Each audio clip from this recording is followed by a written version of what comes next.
All right, everybody, what's going on? Happy new Happy beginnings, new 2019. beginnings. Happy new beginnings. Happy new beginnings. New beginnings, new journeys, new experiences, new obstacles, new challenges, New conquering, rewards. new rewards, new conquering, new success, new everything. Well, thank you. Yes. Jeez. Oh. I'm only playing. Okay. Absolutely, and ditto to what Uno said. Hello, everyone, and welcome to another episode of Chit Chat Chew Show podcast. I am one of the co-hosts, Aisha, also known as Jade, and the other co-host right next to me is Uno. Everybody calls me Uno for the Chit Chat Chew Show podcast. So today is Monday, January the 7th, 2019. And we have, of course, another great show. And let me tell you what that great show is. Okay. So we're going to be talking about Taraji P. Henson, who opens a foundation for mental health within the Black and Brown community, which is always a 365 or 366 year-round discussion that needs to be talked about. Right. Also, we have BARR is Latin America's first Black vice president elected in Costa Rica. Awesome. And then last, Georgia women will serve Georgia legislature in record numbers. So what we're going to talk about first is, and I'm showing my face, it's been a little while. I've been suffering with some mouth issues. Still am in a little pain. However, I'm going to push through. It has gone down because I was looking like a little Powerpuff at the cheeks. Yeah, looking like a little Powerpuff. It's not that deep. Okay, so you know I had to mess with you of course it is okay. It's all good, and hopefully, if I'm not too tired, you may see me on my platform, Aisha Speaks Jade, when I'm done. If you don't see my face, however, you will hear my voice, and I'll do an audio on topic. So make sure if you are not, if you have not liked my Facebook, Aisha Speaks Jade, make sure that you do it. That's a shameless plug, but please make sure you support. So let's jump right in. I didn't think you said so. Oh, yeah, I did. We're going to jump right in. Okay.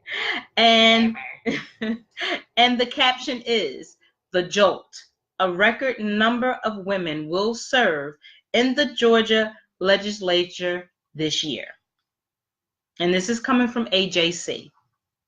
So when Georgia lawmakers reconvene this month for another session of the General Assembly, a record number of women will be sworn into office.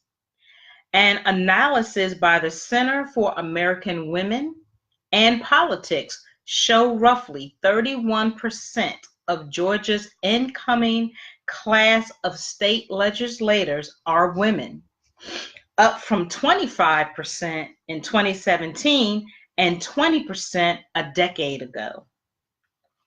The folks at the Center for Public Integrity,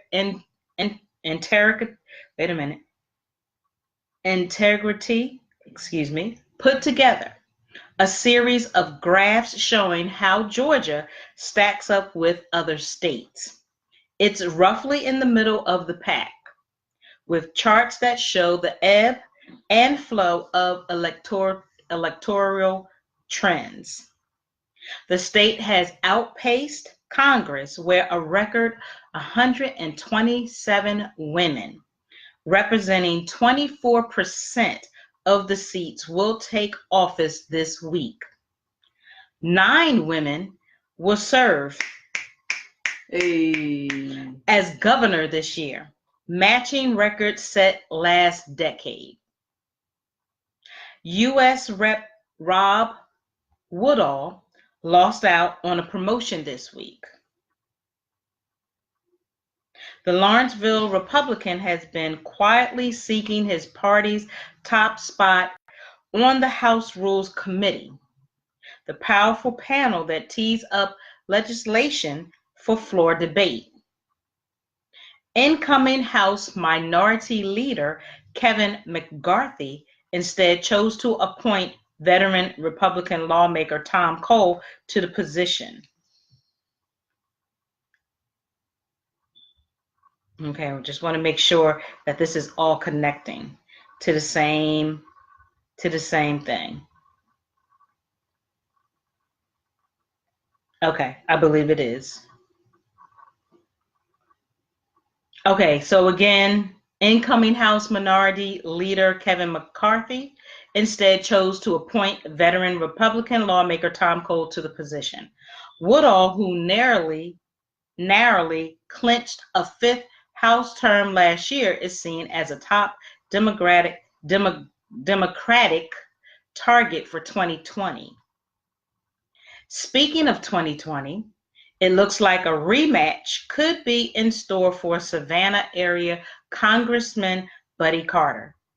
Democrat Lisa Ring, who lost to Carter by more than 15 percentage points in November, announced on Twitter that she plans to challenge the former pharmacist once again. Last year, we knocked on 50,000 doors throughout the 17 counties of Georgia-01.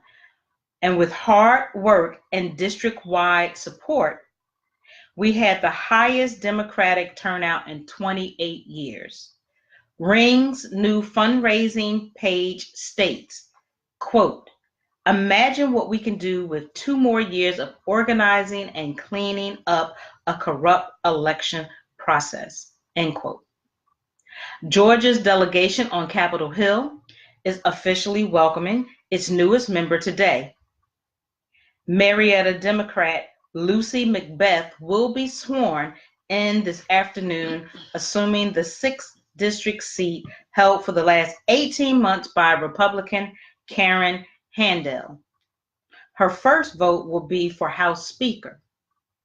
So no mystery there. McBeth has already committed to supporting Nancy Pelosi.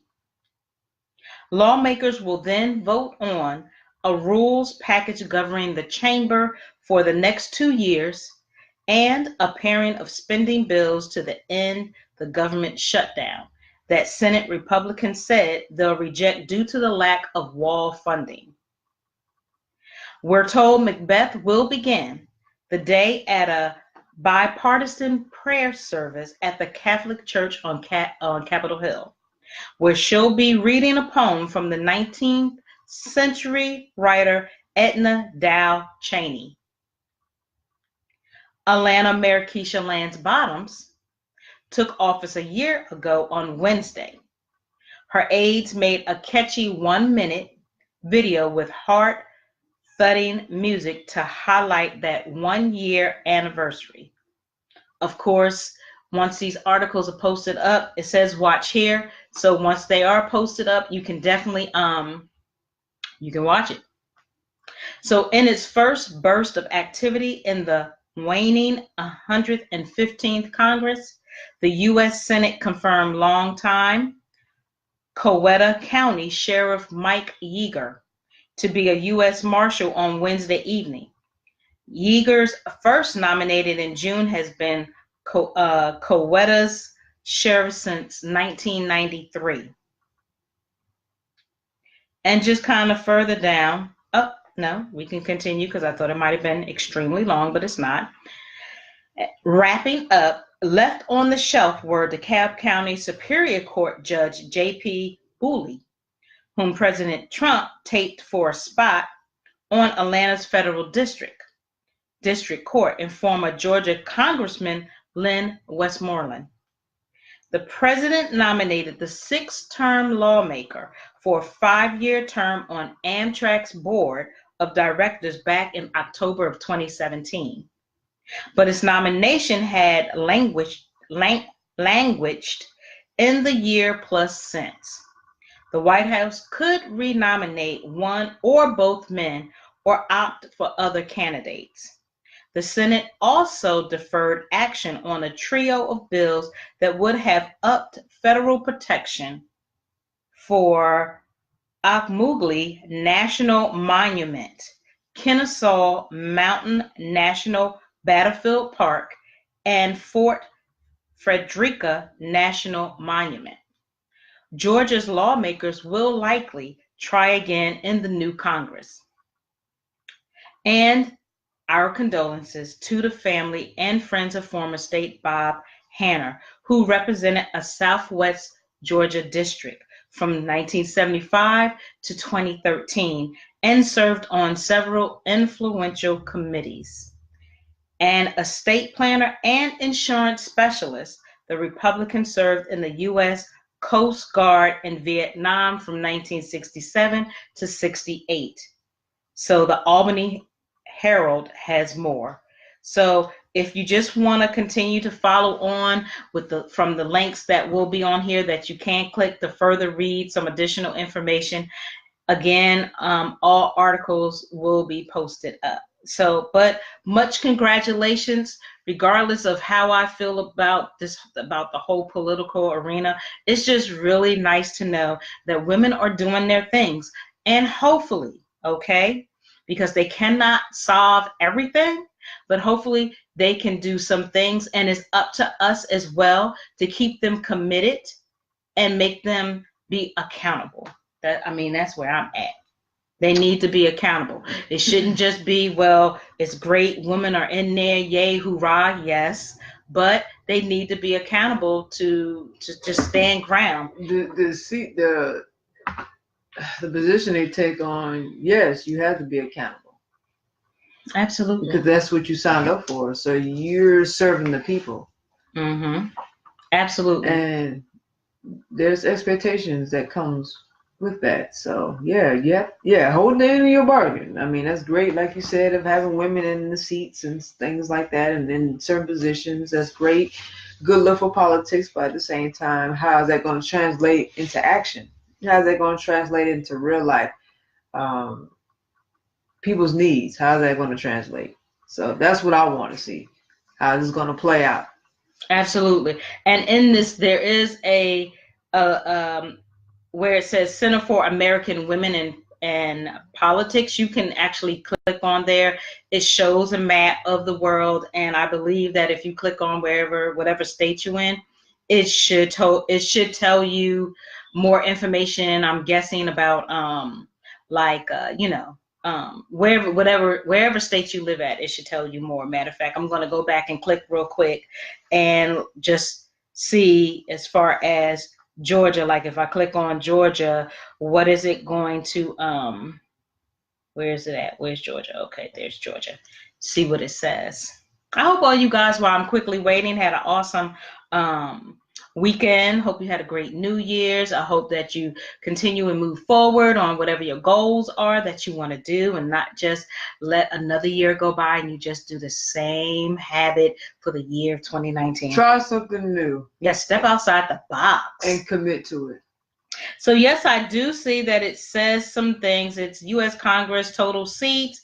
It names women, Democrat and Republican, as far as when they served and things of that nature. So yes, you can just click on that and for further, if you're interested, pretty much, if you're interested in knowing more, just based on what state you live in. So again, yeah, that's really awesome. Snap for them, and continue success. Remember, hold these people accountable. Please. You voted them in there. Hold them accountable. Better. So that's what I had to say about that one. So if you see my head down, guys, I'm just inviting you guys to come on, so you don't think I'm being rude. Right. Not trying to be rude. All right, so on to our next topic. Go ahead. Absolutely. All right, so this one is it's really dope. It's really cool. So the next topic will be about Taraji P. Henson, who started a foundation. She's opened it up, so it's dedicated to mental health within Black communities. Definitely so needed right now, tackling mental health in the Black community like that. That's a big issue right now. But we need outlets where people can find ways to deal with it and become involved in their mental health. So I thought this was really dope. But this is coming from yourblackworld.net. The title reads, Taraji P. Henson starts mental health foundation named for her father.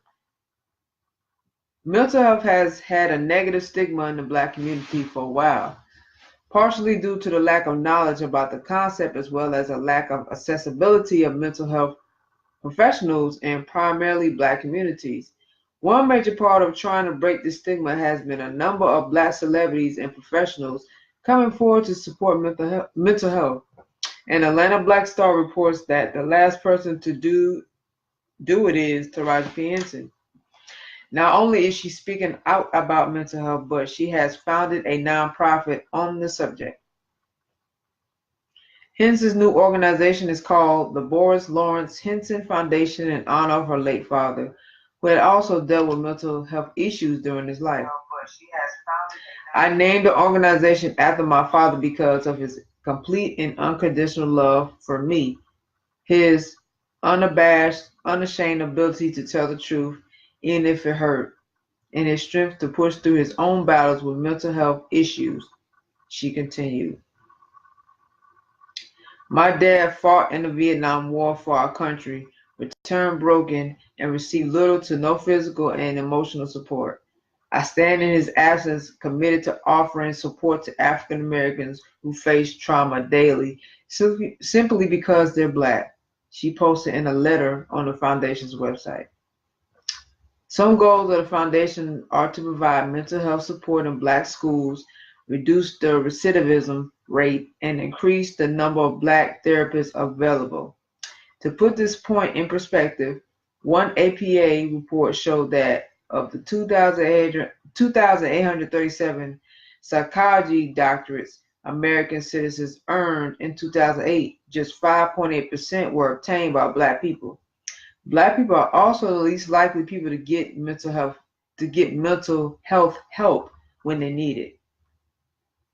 We were taught to hold our problems close. Wait a minute now. This advertisement moved my paragraph around here. Wait a minute. Where we at? Okay, here it is. We were taught to hold our problems close to the vest out of the fear of being labeled and further demonized as inept, weak, and or inadequate. The BLHF's About page reads, African Americans also have a history of being misdiagnosed, so there is mistrust associated with therapy. On September 22nd, Henson will host a launch event for the foundation called Taraji's Boutique of Hope. Guests will get to shop from her closet as well as from any other designer items in Beverly Hills, as well as get early access to an auction where they can bid on items from Henson and her friends. So you can read more at Atlanta Black Star. They have a link, a direct link you can go to check it out. Again, this is coming from yourblackworld.net. Man, I mean, like I said, I think this is awesome. I mean, it's really critical. Like, it's well needed. Like, we need outlets as a Black community to deal with our mental health problems. And a lot of times, some of the things that was mentioned is in this article about the reason why there's lack of resources and outlets for people in the Black community where they can get some help and deal with mental health, because decrease in psychiatrists who are Black, getting misdiagnosed by doctors who could either be white or Black or whatever race, and not really find out the cause of why they're the way they are. They're just throwing a title on them and saying that's what it is. Mm. And of course, lack of funding. They don't have, the Black communities don't have a lot of financial resources to fund a lot of things in need where they can get involved in their mental health issues. So, I mean, it's just a lot to tackle. And then, of course, the number one thing that we deal with in our community is stigma. it goes back generations. I mean, not talking about it, sweep it on the rug, and if you talked about it in public, you know, you chastised, you talked about, um, you looked at as weak. It's so many things that, so many words, so many harmful words that our community spew out when we're speaking of mental health. So that's the biggest reason why it's not dealt with, because people just hold it in. They don't, they, you know, they just carry it. They carry the pain, they carry the hurt, or any other thing they're going through. And if you talk about it, something wrong with you. So, but the cycle needs to stop with not just that. That's the number one thing that needs to stop. Like we have to, now we have to be out in the open and talk about these things, because now, even with that, I mean, the suicide rates are high, and it's not just pertaining to a certain race of people anymore. Like, it is Black people taking their own lives now.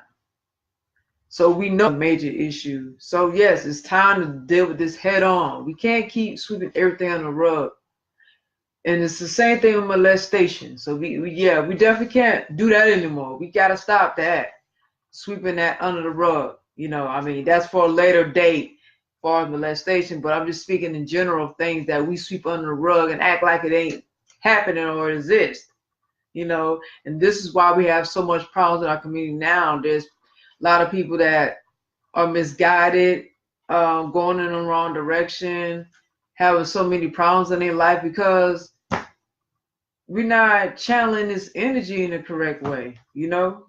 I mean, with the traumas, you know, causing, you know, which brings on mental health and then molestations. So many things we're dealing with, you know? But we gotta stop this cycle. We gotta find ways to heal. We gotta find ways to live day by day where it's not affecting other people, you know, because this cycle is going to keep going on from generation to generation. No one is going to make a move to even change anything. So I think, so yeah, I really, I really think this is cool what Taraji P did, because I mean, that's definitely not surprising, because I know the fact that her dad, you know, dealt with mental illness. So I mean, I know a lot of the veterans who served in, you know, in the wars. I know a lot of them do come back not the same, and a lot of them do deal with mental illness and trauma, and especially PTSD. You know, so yeah, I mean, Taraji's definitely picking the baton up and leading the way, and I'm sure she's not the only one, but I mean, if we talk about on a mainstream, as you know, on a mainstream level, she's definitely carrying the baton and leading the way and opening doors to help her own people. So that's what's up. I mean, it's definitely what's up. That's like my passion. That's like my passion, mental health, behavioral health. I mean, they both connect with each other. You know, being an individual that lives with a mental disorder, and you know, the taboo or the stigma of people saying, well, you know, you look a certain way, so I can't imagine how can you live with a mental disorder. Well, it doesn't have a face. It's not always seeing a person that's homeless, or it's not always seeing a person who's, you know, just so out of it because of drugs. I mean, it's everyday people like myself and yourself. I mean, we work, we run businesses, we go to school, we have children, we have relationships, we have marriages. There's not a it's not a price. Listen, when I lived back home in Philly, my second home was actually my one and one home.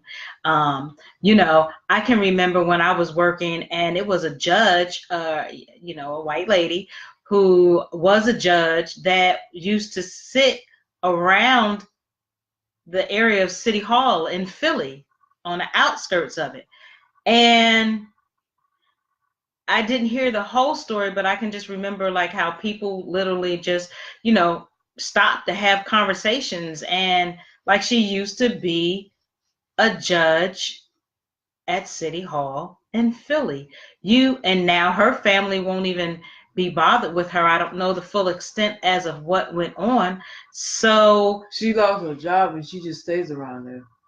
well, you know, again, That's what she was doing in Philly. Like, no, I don't know what her reason was. I don't know what traumatic happened to her, but she was a judge around there. So I guess that's just she went back to where that place where she used to. That's what I'm saying. So she just went there because she used to be a judge. Right, she used to be a judge. Yeah. I don't know the full story. I never had gotten a chance to just really find out, but I know people did talk to her, and so the little bits and pieces that I know. So I'm saying that to say that doesn't matter about your status of how much money you make, because you just never know a person's situation. And like Uno said, the rate of suicide is at an all-time high, and people's ignorance with what they say, you know, you don't understand a person's situation. I'm not here to judge because I'm a suicide survivor myself. And if you weren't in my shoes at the time of why I was feeling the way that I was feeling like my world was dark and dead and lost, there's no way that you can identify. And for the people that say, well, you know what? No, never, not me. I used to say that too. No, never, not me. And I tried it several times. And the universe and the powers that be must have said, you know what? It's not time. It's not your time. So you just don't know a person's situation and what's going on. So you need to be real careful and real clear about what you say and how you respond to people. Okay. Case scenario, like we had the conversation about the restaurant that's across the street from my job. Well, guess what?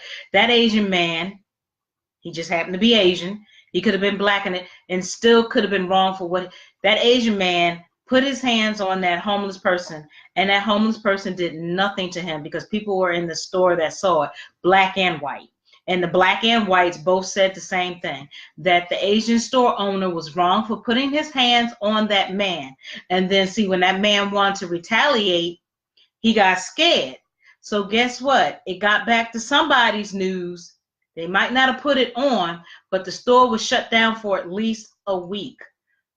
And I'm glad, right? I don't go there anymore. I went there a few times, and I should have learned my lesson with getting sick from eating it, right? But I didn't. But hard head, right? So I've learned. Right. So I don't go back there, and I can't condone that. I get it from the business, but you're putting your hands on somebody who clearly did not do anything for you to do that. You sure he ain't got a mental illness? He probably does. I'm just saying he probably does, like, because he just wants it. Just observation, watching him as far as, you know, how he wants things run. He doesn't want to listen to his wife. He doesn't want to listen to his employees, how the restaurant can be ran effectively. So there's not lines almost going out the door because he wants to do everything by himself, and he just completely can't.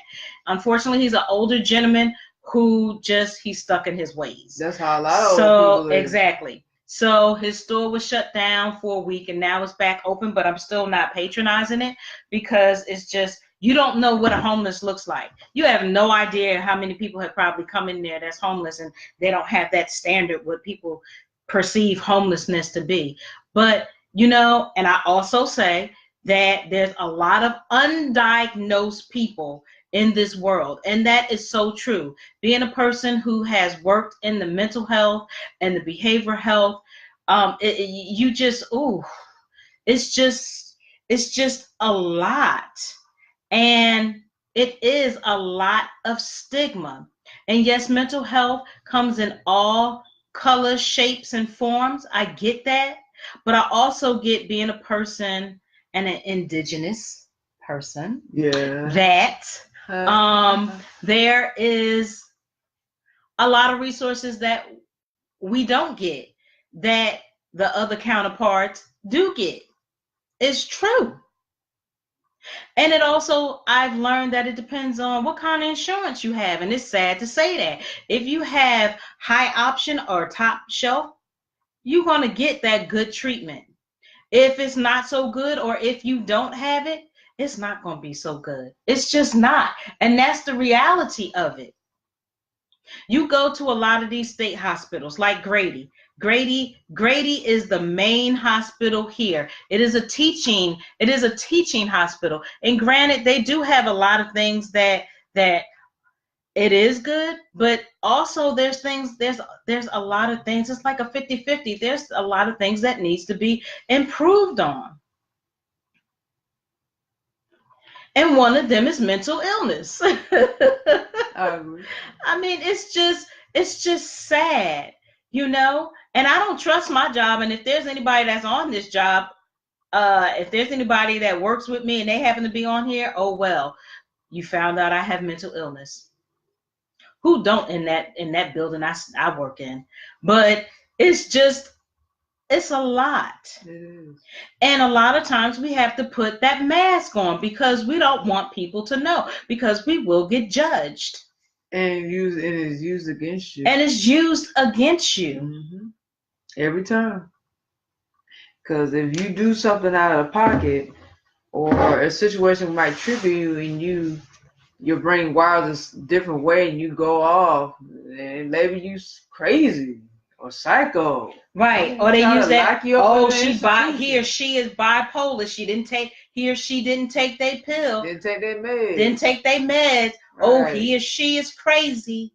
That's what they always say. You know? I've gotten that too, that stigma, man. I'm like, oh, it's so much stigma. Yeah. I mean, me and Uno talk about so much, and you know, when we talk about the topic of mental illness, which is a very passionate thing to my heart, you know, I tried for a house. When I lived in Philly, and I at that time needed assistance with some housing, I had one coat, one leather jacket that was given to me, right?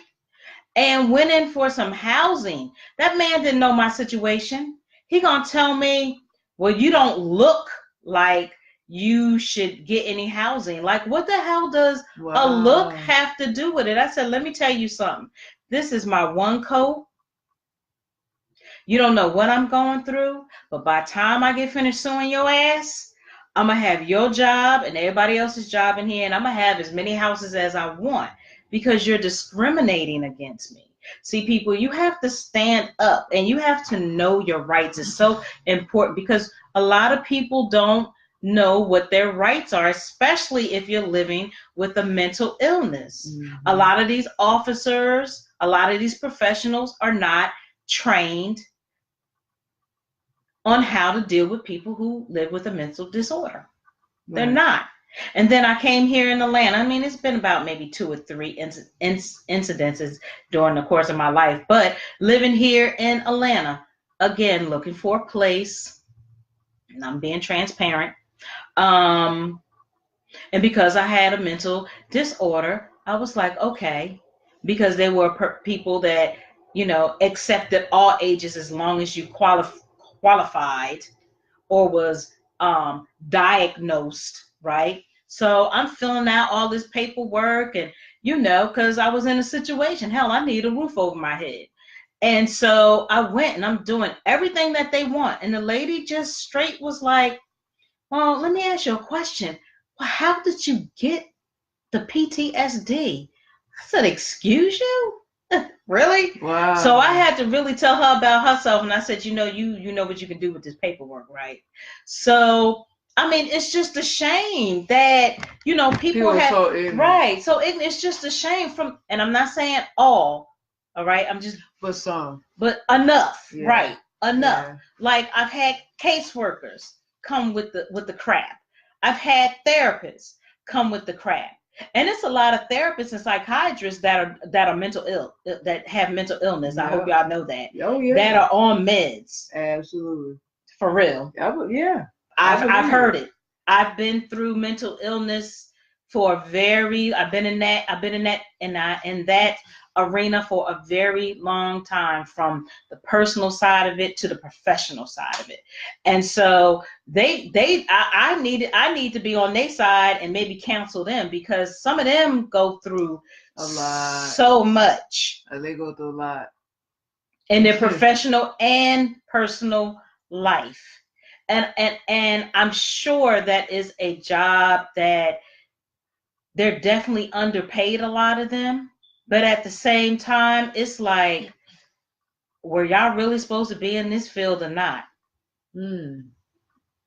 Because it's so much discrimination. If you don't go in there stinking, being all irate and acting a fool, you won't get any type of assistance. I've seen people cut up to get what they want, and they get it. But me, I have morals, I have standards, and I won't belittle myself to come in dirty, stinking, hair all crazy, talking crazy. No, because I know what it's like to get admitted. And when I got admitted, it wasn't even nothing wrong with me. A routine appointment. All because I told that man, I don't feel comfortable with you. And he took it upon himself to lie to the police and to other officials. He said he felt threatened. I'm sitting there laughing with this man. He felt threatened, he told them, and he played it so good. I got admitted into a psychiatric ward for 72 hours. My family didn't know where I was. Uno didn't know where I was. Hell, I didn't even feel like I knew where I was. Didn't understand. So if you guys never been through it, I suggest you ask or you educate yourself. You seriously, like, you really need to do that.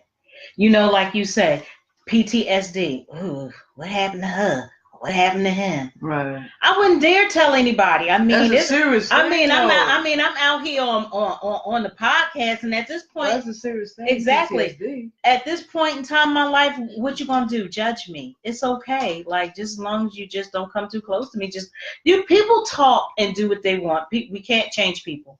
Like, I would never tell people, oh, who I, like my job or somewhere else as a whole, I'm schizoaffective disorder. They'd be like, what the hell?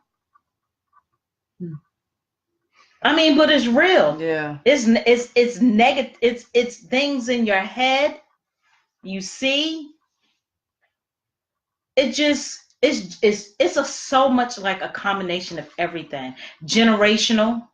It took a long time until it took for my mother in her dementia state for me to be like, you know what? Before it got a little worse, like what it is right now, to tell her, like, really come open, like really come open. Like, before she got really bad, we sat down in her apartment at that time, and she shared that she had been molested by family members, uncles, right? And that things that she experienced in her life, the racism with police officers, the racism with jobs. And I have the proof, because I have the write-ups and the letters that she wrote. How she felt ugly. I have my mother's yearbook where she wrote on people that she knew comments over top of their pictures. And then when she got to hers, you know what hers was? She scratched it out because she felt ugly. People told her that she was ugly. Friends and family, especially family. We can't take back family, but they can be the worst damn trigger ever. So then, that stuff carries when you carry children in your stomach, women. If you're not emotionally right, that carries to your child. It's the energy. Right. That's the energy you transfer into. You can't have everybody touch your stomach. You can't have everybody around. Because it's about energy. Right. Whatever energy you transfer is exactly what the person gets. And it's just, you just have to Energy be transference. You have to be careful. exactly. Please And it be is a careful. lot of times, especially in our Black and brown communities, generational. How many times have you heard similar stories about women getting raped or molested when they were young by family members or close friends of the family? How many times do we hear these stories? Often. How many times do you hear bad relationships? How many times do you hear abuse, verbal, physical, emotional, financial, sexual? How many times do we hear this? Too many times. And we were taught not to talk about it. Like Uno said, don't talk about it. Yeah. We sweep it under the rug because you, the child, being young, could not tell an adult that things were happening to you while you were young. Why? Because you're lying, or you get that ass beat. They think you're trying to break the family or up. you're trying to break the family up, Right. or you trying to get their man. Right. Really? I mean, come on. Yeah, that. I always had a problem with that part. Like, what? Get the man. This is passionate people, forgive me. But it's just a lot. And then as you become into adult, then things like you have very unstable relationships, or you have multiple sexual partners. Yeah. Okay. Have those that are confused about sexual orientation. Okay. Crime. Yep. Okay. Violence. You do the same thing to others as it was done to you. Whether that was verbally or physically. Exactly. Right? Yeah. So you do all these unhealthy habits. Cut. I used to cut myself. I used to purge, throw up. That happens. People do drugs or indulge in alcoholism. Exactly. Drugs or alcohol. All drugs. And you just do all kinds of bad things. You harm yourself and you don't realize it. In other words, you're destructive. Exactly. You're destructive. You're self-destructing. That's basically what it boils down to. Absolutely. It's sad. Absolutely. And so again with Taraji, she has the foundation, the Boris Lawrence Henson Foundation, which was named after her dad. Okay. You can go to, which will be put up, you can go to the Boris, BORISL, Henson, HENSON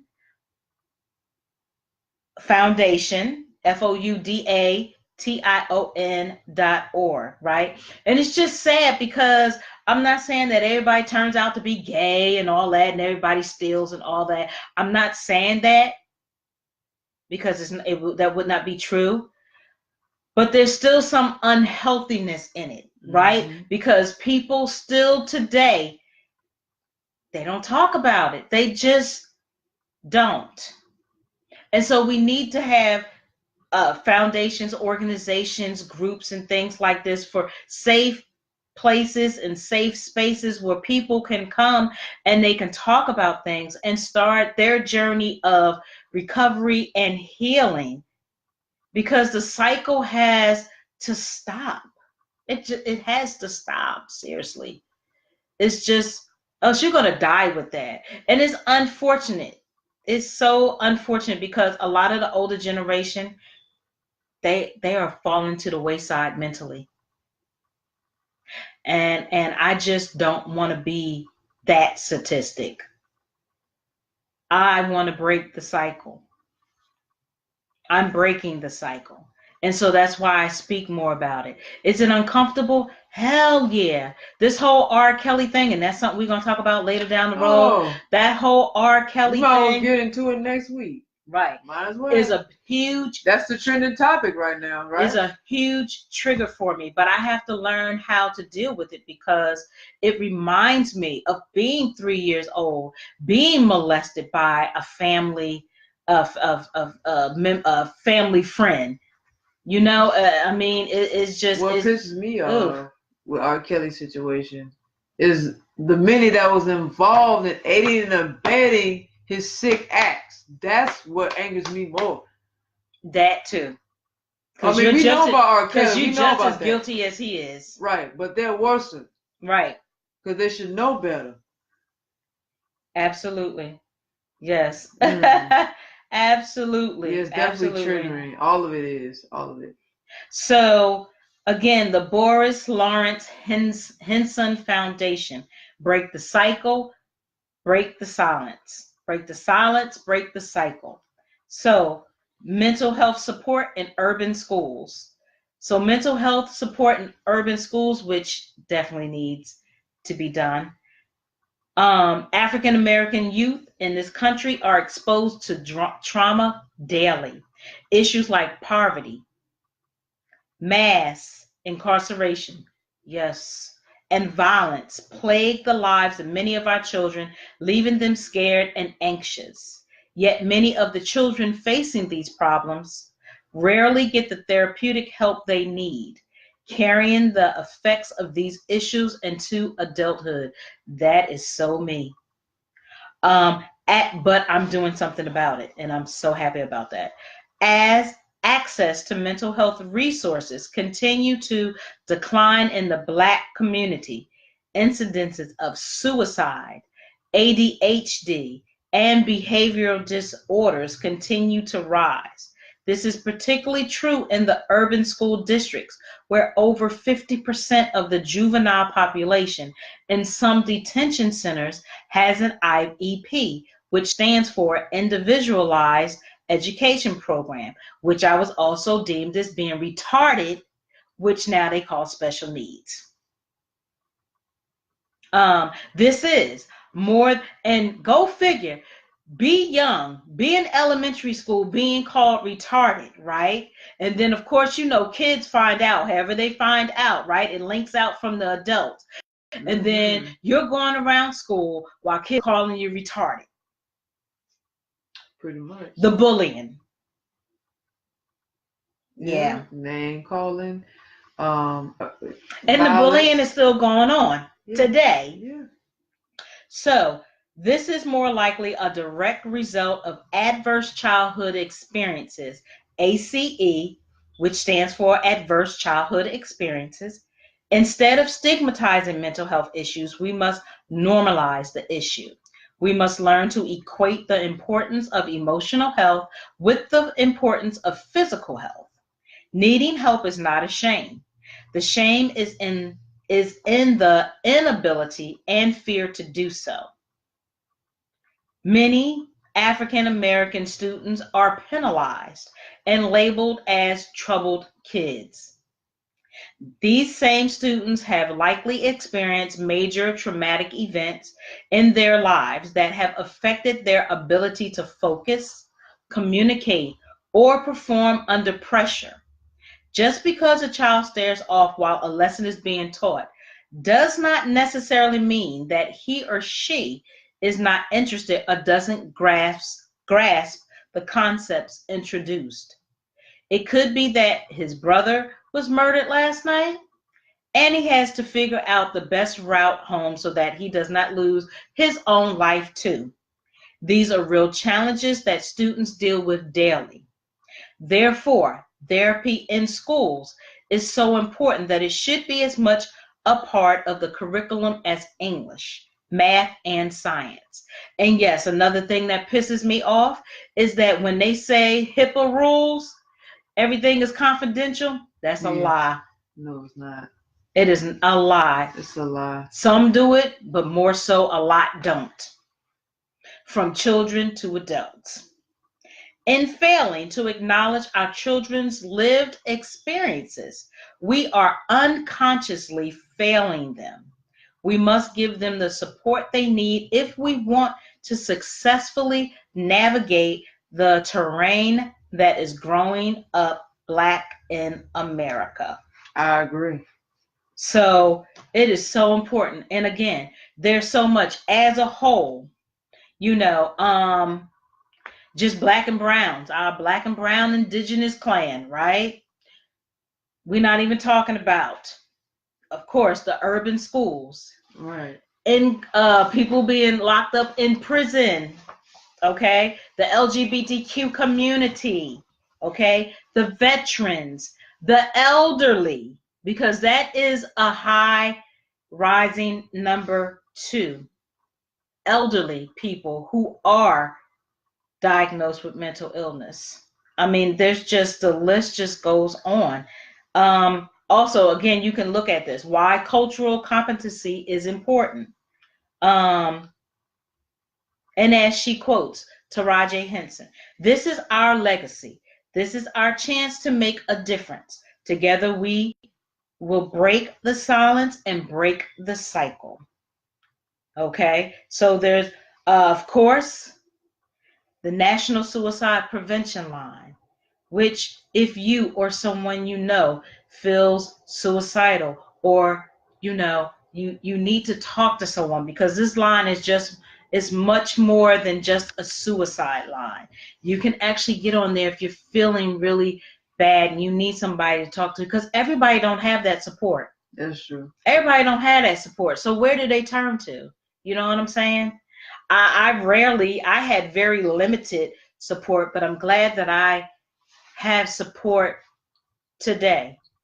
I can tell you I still don't trust a lot, but I'm comfortable in some situation. I definitely trust the person that's sitting next to me. Okay, I'm talking about I'm not talking about blood. She's not my blood, but I'm saying I trust Una. I have my family, which is daughter, son, and mother. That is my immediate family, right? But I have a hard time trusting, and have always had that due to my trauma. So if you know someone or yourself, you can call the National Suicide Prevention Hotline at 1-800-273-8255. 1-800-273-8255 is a 24/7 free and confidential support for people in distress, prevention, and crisis resources for you or your loved one. Okay, they have National Lines on Mental Illness. That is who I am contracted with. National Lines on Mental Illness, short for NAMI. 1-800-950 NAMI. Find help in a crisis. You can text NAMI. So text NAMI to 741741.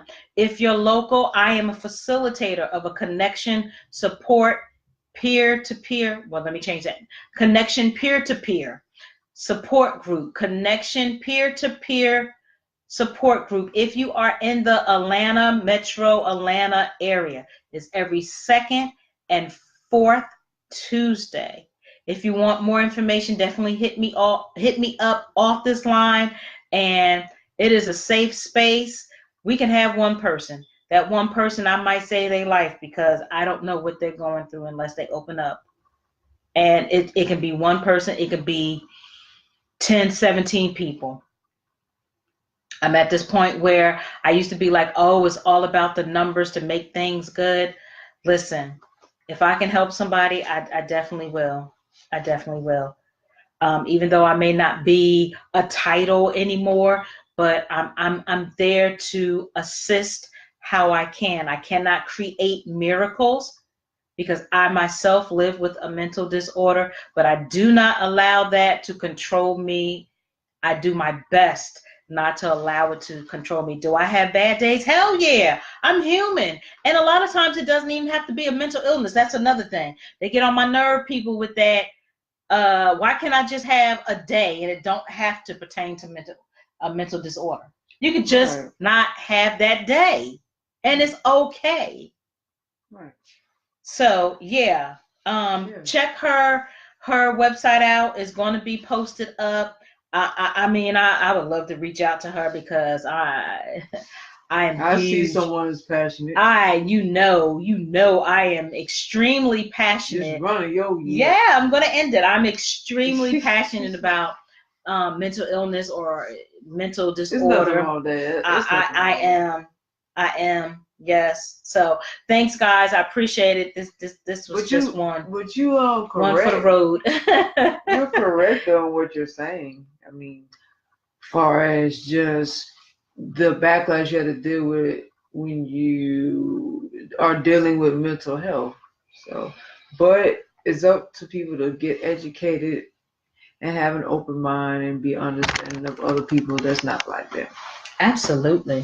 That's what it comes down to. Absolutely.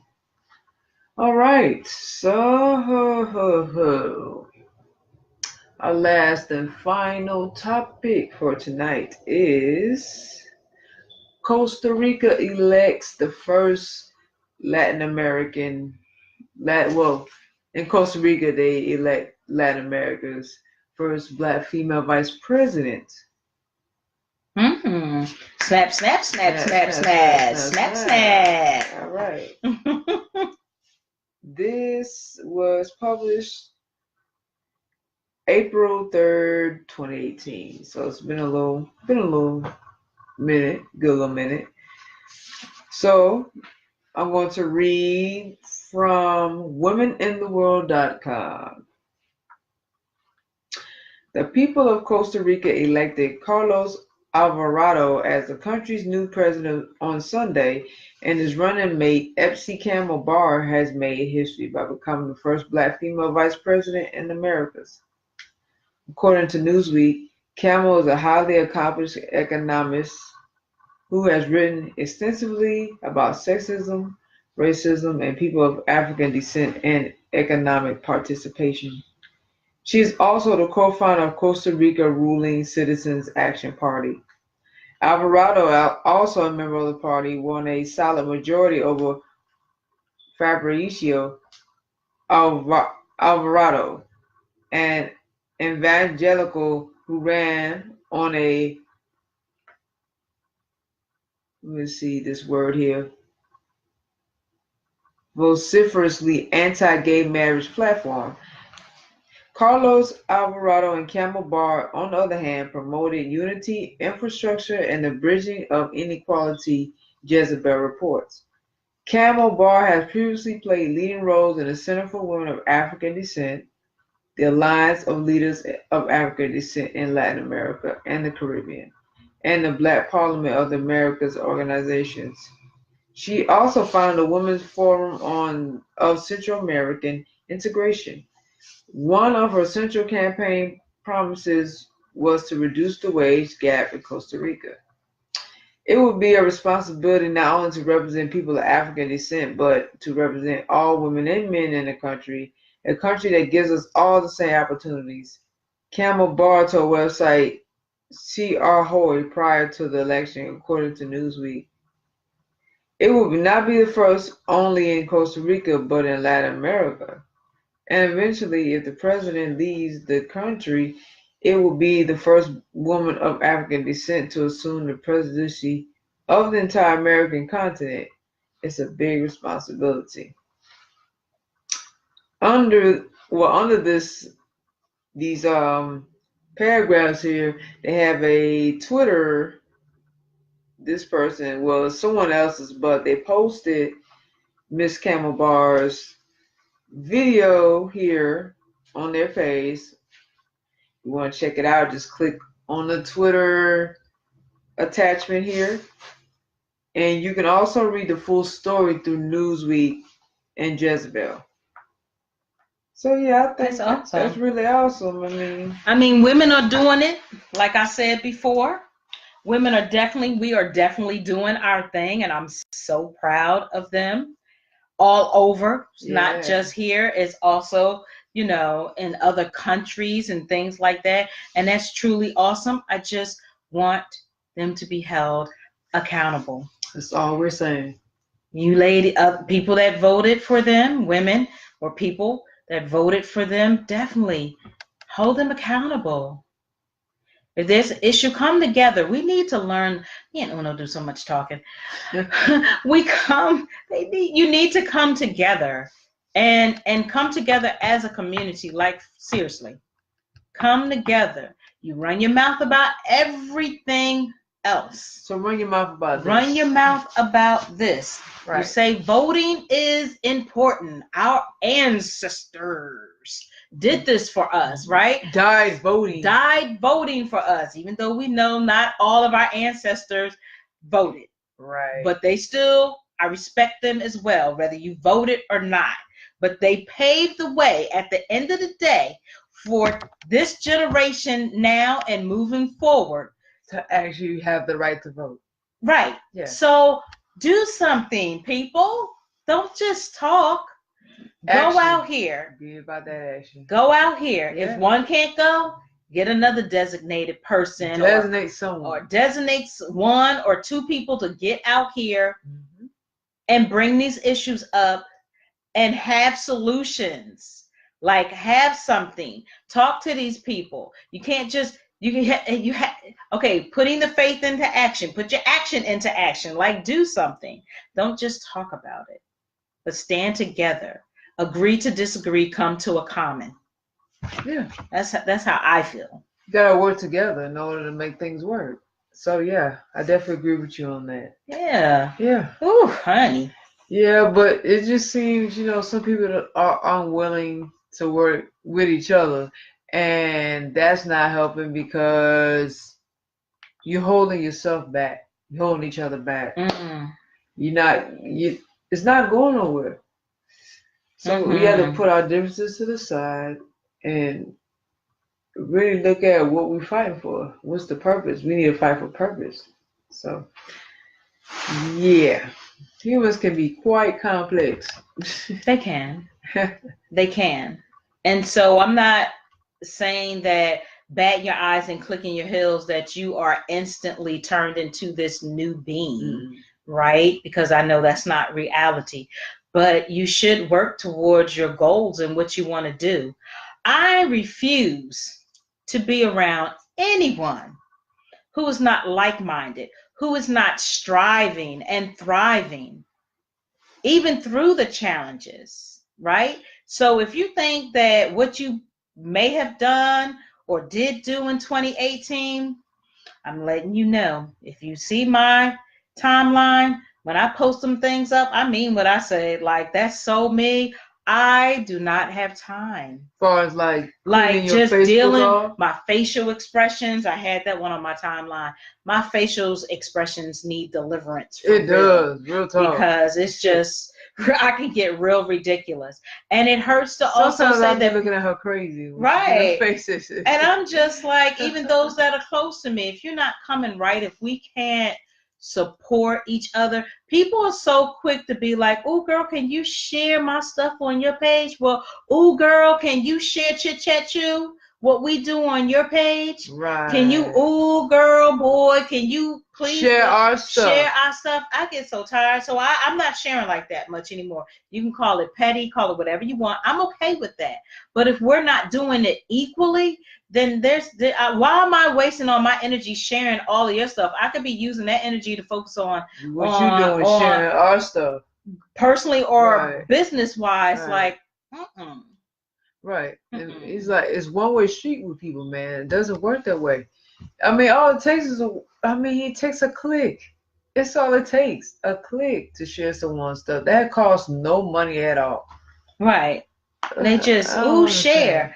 And can you buy? Well, can you buy our products as well? Right. I'm just, it works both ways, right? I'm just wanting to be around positive people, black, white, green, blue, purple. I'm just wanting to be around positive beings that are thriving and striving. That's what I want. It shouldn't be around nothing else, because if people are not feeding your soul, you need to cut them out your life. Okay? And vice versa, like we said before. If I'm not feeding your soul, okay. Then you have to do what's best for you. That's why I'm cleaning up on my Facebook, because neither one of us, I'm going to take accountability too. It's not everybody else's fault. So I'm going to take accountability. If I'm not doing my part either, I'm taking it off, just because on the strength of I'm not doing my part plus your part. So it's nothing personal for me. Y'all not getting nothing out of it. What is the benefit of y'all two being on each other's pages? What are y'all doing? So I get it. Right. And no more sending me inboxes as to why I deleted you, because I'm not explaining. People do silly stuff. Right. It's social media. Like, why are you so bent up? Yeah, right. You act like someone's best friends. Like, someone destroyed your world because someone unfriended you or took you off their Facebook. Like, come on, man. Oh, people's emotions. Because I was clean on my Instagram, so I'm still blocking people. Like, even people that I don't know, even people I do know, I don't give a fuck if I do know you. We don't communicate. We're not working together. We're not doing nothing. You just sitting on my page. You don't comment. And the only time I probably will get a response unless it was, it's my birthday or something that's probably minor. But I mean, that's it. Other than that, I don't hear nothing. You don't reach out to me. I don't reach out to you. So we just wasting each other's time, wasting space. Like, okay, I know you, but have a nice life at the same time. So I get it, Jay. I mean, people not feeding your soul, period. If you can't benefit off it and they can't benefit from you, what good is it? Absolutely. Like you, I've been clean. Boy, I was clean. Yeah, actually, to be honest with you, I actually reactivated my Facebook just to take people off of my Facebook. Like, I'm cleaning house for real, and that goes across the board. That's Twitter, that's Facebook, that's Instagram. Yeah, it's all across the board. I'm not wasting time. I'm letting a lot go. I'm letting things go. I'm letting people go. And I mean what I say. Absolutely. And I think if you're a person that is looking to step outside your box, to become uncomfortable, and to move forward in whatever your healing or journey is, then you have to remove some things or people or places or situations. You have to change your mindset, because we all know when other people are miserable, they want to bring you down. Oh, yeah, absolutely. So that's on social media, that's off social media. I mean, I know everybody not set up if it includes, like, if you have family issues. I'm not saying that you should remove your family. Some people do remove their family and never be bothered with them again. That's fine. That's them. That's their lane. But whatever I'm saying, all I'm saying is that if you need to feed your soul in the most positive way, then you do what's best for you. I always talk or speak about self-care and how important it is. We must do self-care. For us, self-care comes first. It comes first. For some, spiritual care, but spiritual care and self-care, I'll say, they run neck and neck. You have to take care of yourself. It's a necessity. It should not be an option. It should be a necessity that you take care of yourself every day. I don't care how small it is or how big it is. And when you do, whatever you do, and you check it off, like, do what you need to do, people, to take care of yourself, seriously. And I feel like if you got to make self-care an option, you need to really, really reevaluate your life. And if it also involves people of putting them first before you need to reevaluate the people in your life. Yeah. And get rid of it. Just get rid of it. If you don't want that job, but you're not in a position to just be like, you know what, I'm just going to quit, then you take the steps, you write them down, you take the necessary steps, and you get to where you need to get to. If you want to open up a business, be a small business owner or entrepreneur, then you take those steps. There are several resources, some free to low cost to expensive. So I don't know what people's pockets look like, but if you like my pockets, have to start low, okay, and work yourself up. Get yourself out there. Get yourself uncomfortable. Like, if you're an introvert, start getting yourself out there little bit by little bit. Start networking and meeting up with people. Yeah, it's you'll eventually become a little more comfortable and familiar. Yeah, right? So that people will know won't nobody know who you are if you just staying inside. Nope. But you also don't want to overdo it either. right? I feel So like it's a balance. You should find a balance. It should find a balance. There you go. Love it. Yeah. Find a I balance. mean, I have to say that because I'm an introvert, so I can speak on that. Yes, you do have to find a balance, and it can be hard on both sides, whether stepping out to meet people or you don't want to overdo it with meeting too many people because everybody's it's not meant to be in your space. So uh, this year I'm working on stepping out more and being more open-minded to just people in general. Absolutely. Yeah, I Absolutely. have to make them steps, especially in the career that I've chose myself that I've been pursuing, but then took a break and now I'm trying to get back in my career. Um, I definitely have to be humanly involved a lot because it does take a lot of human interaction to get to where I'm going in my profession. So, yeah. Absolutely. So, guys, thank you. Again, the topics were Taraji P. Henson starting a foundation on behalf of her father, as well as, educating more about mental illness in the Black and Brown communities.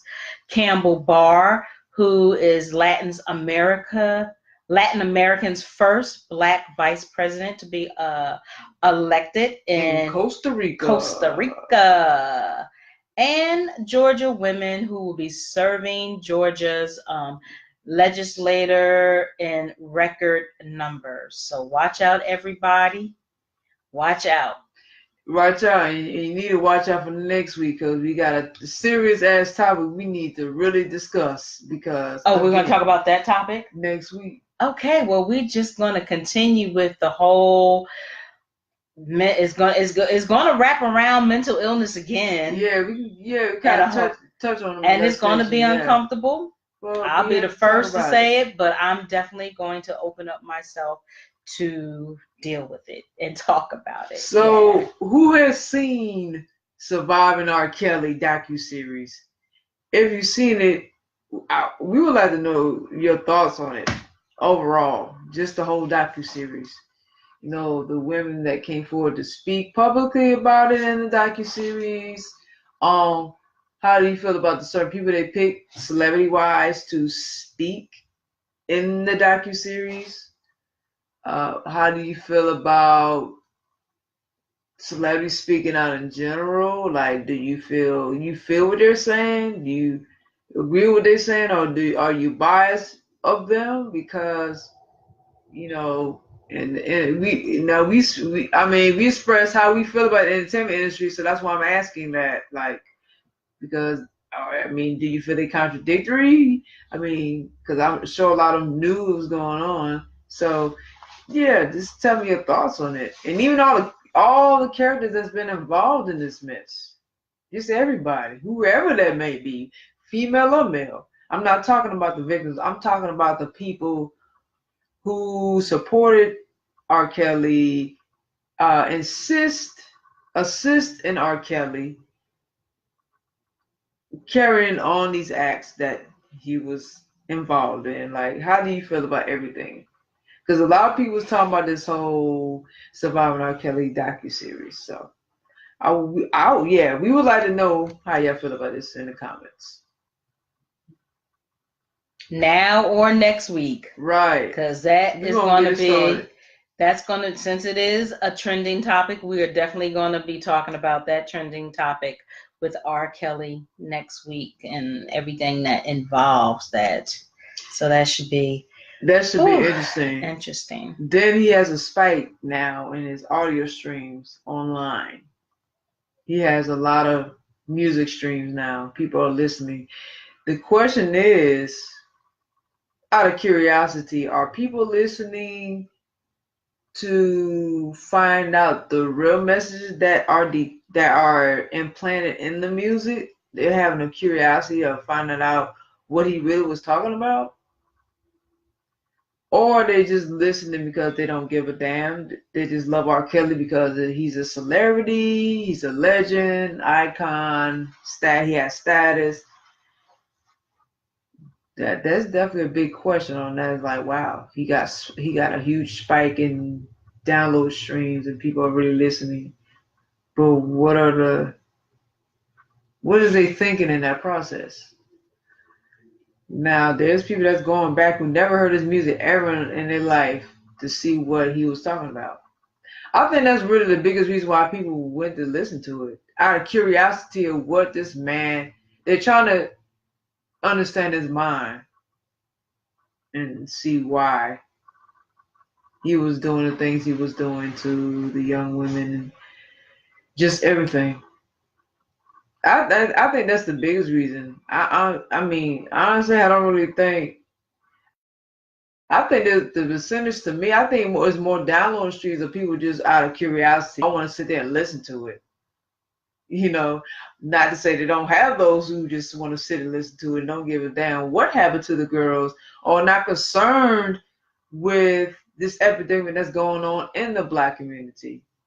But I feel like a large percentage of people only did it because they was curious, not because not because they're getting off on the music, but they just want to know what is going on. That's it. Okay. So we let them know. You just never know. It's going to too. be very, very interesting next week. That's going to be, yeah. Yeah, it's going to be because I definitely, touching. I mean, I definitely will say that yeah, I'm like you. I think that their curiosity, but I really think secretly or quietly that there are people that, because it's not happening to them. Yeah, that's why I said people that they still rock it with his music. Yeah, well, yeah. When he's really telling you everything in his songs. Everything in his songs. And that started from the 90s, y'all. We ain't talking about 2000. That's not where it started. We're talking about in the 90s, okay? That's true. Okay. Well, I'll save that for... Yeah, we're going to save it for next week.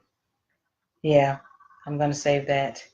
Yeah, because he done some stuff that really just triggered me, but I'm gonna save we're gonna get him next week. Yeah, we're gonna definitely be on that next week. We're gonna be on his ass. Definitely. I just want to put a disclaimer. Black people, please do not direct. I mean, I understand that across all races there's pedophiles, but please don't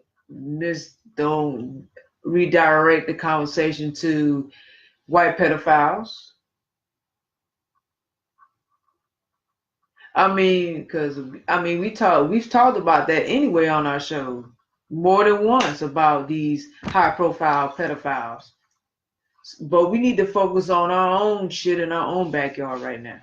Okay? So I'm gonna put that disclaimer out there right now before we get into it next week. I'm probably gonna put it out there again. Let's focus on the matter at hand. Let's focus on what our business. Can't worry about what everybody else over here doing. Okay? And plus we don't cover that already. So you already know how we feel about that. Now let's move on to something else. Let us tell you how we feel about R. Kelly right now, okay? And any person that has the same mind as him and that's doing the same things as him. All right? I just want to throw that out there. Absolutely. Thank you guys for tuning in. Make sure y'all talk about sharing. Please. Share our podcast. Go back and check out every podcast on Chit Chat Chew Show, LLC, LLC. Share. You want us to share? You want her to share? You want me to share? You share. You share our stuff. How about that? Or is y'all really messing with us like that? I need to know. I don't even care. I just want to know. I don't care, but I still want to know. I mean, I hear you. I'm still gonna do what drives me. But yeah, they taking our ideas. Y'all taking our ideas. I see some of y'all quietly. Sometimes y'all be up on here, sometimes y'all don't, but y'all just be falling back, checking us out. And then I look at some of y'all pages who are friends with me, who I do have conversation with, or share or like you guys stuff, and the next thing I know, I'm seeing y'all doing some of the stuff that we doing. Like, seriously, Like, bro. But whatever. Anywho, so yes, please share. We appreciate it, and we will definitely see you next week. I'll be getting off of here, getting ready to do my Aisha Speaks Jade before I take it down for the evening. But I would like to invite all of you to join our Facebook social media platforms, which is, we have Chit Chat Chew Show. You can like our page, Chit Chat Chew Show, LLC. We also have a group, Chit Chat Chew Show Podcast Group.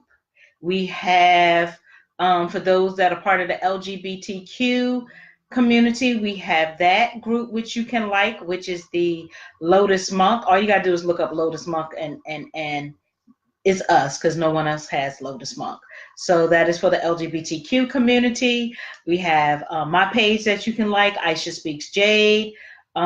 We have Be Authentic. We have two how I want to say it, two apparel and accessories, let's just say that. We have, for the masculine identified, we have Be Authentic, which is Be and then Authentic, AUTHENTIC. And for the ladies or the female identified, we have Boss Swag, BAWSESWAG. So look out for pictures to come of some things that we're doing. Okay, thank you for your patience with that. So those are our platforms for Facebook. All right. Well, can I say the website real quick? Oh, yeah, go ahead. So the website, www.chitchatchewshow.com. www.chitchatchewshow.com. All right. So for our other platforms, Instagram, check us out, Chit Chat Chew Show Podcast. Follow us on Instagram, okay? We have a Twitter at CCCS_podcast. Once again, at CCCS_podcast. Make sure you follow us on Twitter. We tweet about us and our show. We also have a YouTube. Subscribe to our channel, Chit Chat Chew Show Podcast. Like, comment, share. Positive feedback, negative feedback. We love all feedback. We appreciate you in advance. Oh, and make sure you hit the bell for notifications on our YouTube to keep updated with our shows. We have actually a Be Authentic Instagram too. So Be Authentic _products. Okay, so BAUTHENTIC _products. Find us on Instagram. It's not hard to find us, okay? So make sure you follow, support our products, just in general, okay? I don't recall us having an Instagram for Be Authentic. No. Okay. Instagram, no, not for Be Authentic. All right. Okay then, and that's it. We have a LinkedIn. Yeah. LinkedIn. We have a LinkedIn. If you are on LinkedIn, we have a Chit Chat Chew Show. Just Chit Chat Chew Show. You'll find us. No one else has it. Our logo is up there.